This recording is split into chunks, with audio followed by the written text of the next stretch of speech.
Both of us, we've written new poems to share with you, never before heard. So it is my great pleasure and honour to introduce to you one of the finest poets in London, host of Hammer and Tongue in Camden, in this here borough of London. Please give it up for Michelle Madsen.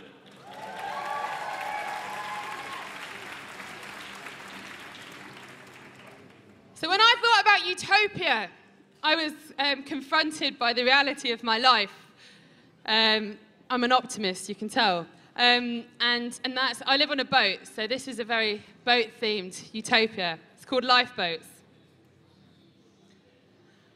When the price of a roof over your head is greater than its equal weight in gold or some other precious bauble of great human worth, don't panic. You can join us. We have a plan. We will build, we will make a place, no place without roots or great towers, ignoring splinters in fingers from pieces of driftwood, ignoring numb lips, tired of blowing up stiff balloons, inflating hope for our floating republic. We can start small, a shed perhaps. Its foundations ruined plastic bag jellyfish and the rusted carcasses of shopping trolleys. Dead things in bags will fertilize our food. On the flotsam and jetsam of the canal, we feed our children. But we will build, of course we will build. We will build shelters among the cadavers of trees, others on bricks, which unfortunately will sink. But the shifting foundation of this land belongs to no man. To no man, cannot be possessed, and so we grow and move equally, using only what we find, never touching the banks, planting seeds in the heavy silt which shores up our homes.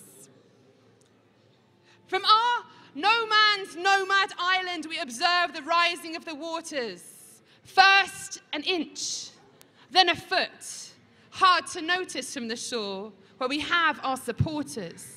Yeah. They pass us victuals on lines, or if left, we fish for radioactive suppers, the stunted mutants of the waters filling our bellies. And you know what? They come from overseas to see us on the canals, this anarchic state adrift, capital-dwelling migrants from capital, nameless, rulerless, unpossessed, until the flood comes and we demur to forces greater than mankind. Après-moi la déluge, they will shout from the rooted, huge vertical glass coffins. But what price property underwater? And so London becomes a latter-day Atlantis, swallowed up by the hungry sea, gobbling up the Thames. And this tiny land, a utopia made of waste, is all that remains. And we are happy.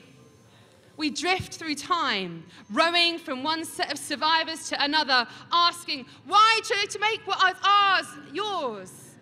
Why own anything at all? Noting how we all shift and change, even the atoms which make us, and the smoke. And now what next? A pretext for her philosopher king, a price on air. And I say, how small are tiny little minds, and how great we can make them. Great as the land, the sea, the sky, the waves, and hope. Thank you very much.